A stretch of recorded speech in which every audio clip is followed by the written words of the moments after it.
Here's what you must understand. Most people don't want to hear this, but I'm going to say it anyway because someone has to. You're not broke because you don't make enough money. You're not broke because the economy is against you or because you didn't get lucky. You're broke because you keep buying things that are quietly keeping you poor. And before you tune out because the truth stings, let me tell you something important.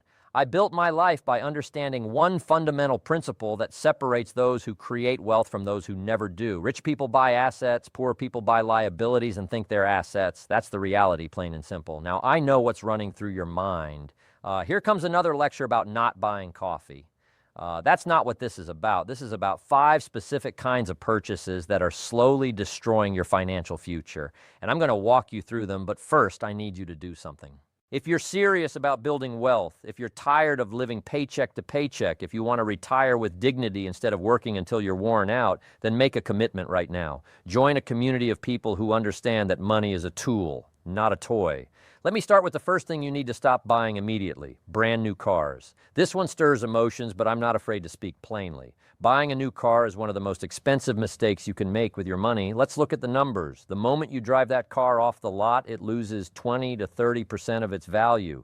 Just like that, thousands of dollars are gone, evaporated. You just burned cash for the privilege of that new car smell. In the first year, you're down 30%. By year 3, you've lost half of what you paid. You're not buying transportation. You're buying depreciation wrapped in sheet metal. And here's what really troubles me. People finance these cars. They take out loans at 5, 6, even 7% interest to buy something that loses value faster than ice cream melts in July. You're paying interest on an asset that's going down in value every day. That's financial suicide. And leasing? That's even worse. You're renting something that loses value. And at the end of the lease, you have nothing, no equity, no ownership. You handed the dealership thousands of dollars just for the privilege of borrowing their car. Congratulations, you made the dealership owner rich while you stayed broke. I know the excuses. But Jim, I need a reliable car. I have a family. I have to get to work. Of course you do.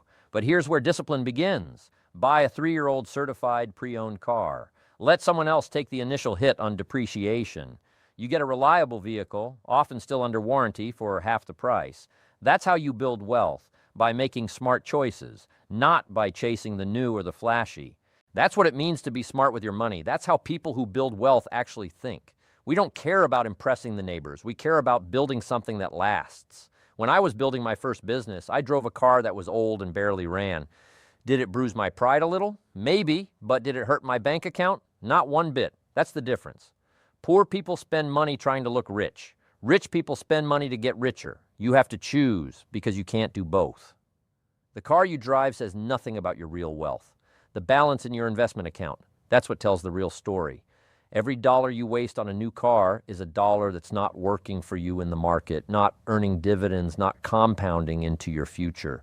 This is where people make their first critical mistake, and it sets the tone for every other poor financial decision that follows. They prioritize looking successful over being successful. And that brings me to the second thing that's quietly keeping you poor, something even more dangerous because society tells you it's a smart investment. You need to stop buying too much house. This is going to ruffle feathers because for generations we've been told that your home is your biggest asset. Wrong. Your home is your biggest liability. Let me explain. An asset puts money in your pocket. A liability takes money out of your pocket. Your house, the one you live in, takes money out every single month. Mortgage, taxes, insurance, maintenance, utilities, repairs. The bigger the house, the deeper the pit. But Jim, real estate always goes up in value, doesn't it? Ask the people who bought at the peak in 2007 and watched their home values collapse. Ask those who are underwater on their mortgages right now. Real estate goes up sometimes in some markets if you're lucky. But even when it does, you can't access that equity without selling your home or borrowing against it, which just adds more debt. Let me tell you something about debt. Debt is a tool. It makes rich people richer and poor people poorer. When you borrow to buy stocks or build a business, that's good debt because you're leveraging to acquire assets. When you borrow to buy a bigger house than you need, that's bad debt because you're leveraging to acquire a liability. Here's what really troubles me. People stretch themselves to buy the biggest house the bank will approve. The bank says you can afford $500,000, so you buy a $500,000 house. That's insanity. The bank doesn't care about your financial future. They only care about getting paid. But you You have to live with the consequences. Here's what you must understand. The bank wants you in as much debt as possible because that's how they make their money. They're not your financial advisor. They're your creditor. And creditors want you owing them for the next 30 years. That's 30 years of interest payments flowing straight into their pockets. Do you realize what you actually pay for a $500,000 house with a 30-year mortgage? Over $800,000 once you factor in interest. That's $300,000 extra just for the privilege of borrowing. That's not building wealth. That's transferring wealth from your pocket to theirs. Now here's what you should do instead. Buy half the house the bank says you can afford. If they approve you for $500,000, buy a $250,000 house. I don't care if it's smaller. I don't care if it doesn't have granite countertops or walk-in closets. Buy the house you need, not the house you want. Then take all that extra money you save every month, the money that would have gone toward a bigger mortgage, higher taxes, bigger utility bills, and invest it. Put it in the stock market. Build a portfolio. Buy dividend-paying stocks. Let that money work for you, not for the bank. This is the secret that wealthy people understand. We live below our means. Warren Buffett, one of the richest men in the world, still lives in the same house he bought decades ago for $31,000. Why? Because he knows every dollar spent on an unnecessarily big house is a dollar that can't compound in his investment portfolio. That's opportunity cost. And opportunity cost is the silent killer of wealth.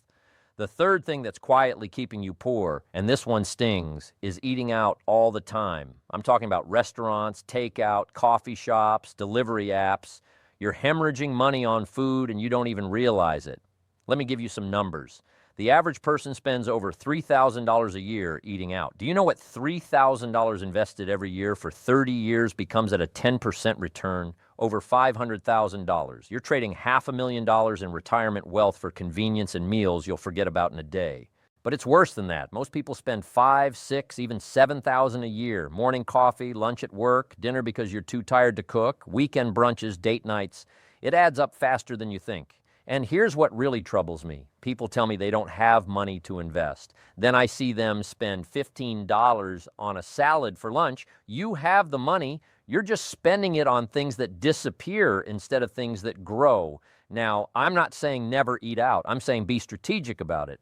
Cook at home most of the time, meal prep on Sundays, pack your lunch, make your coffee at home. These aren't sacrifices. These are smart financial decisions.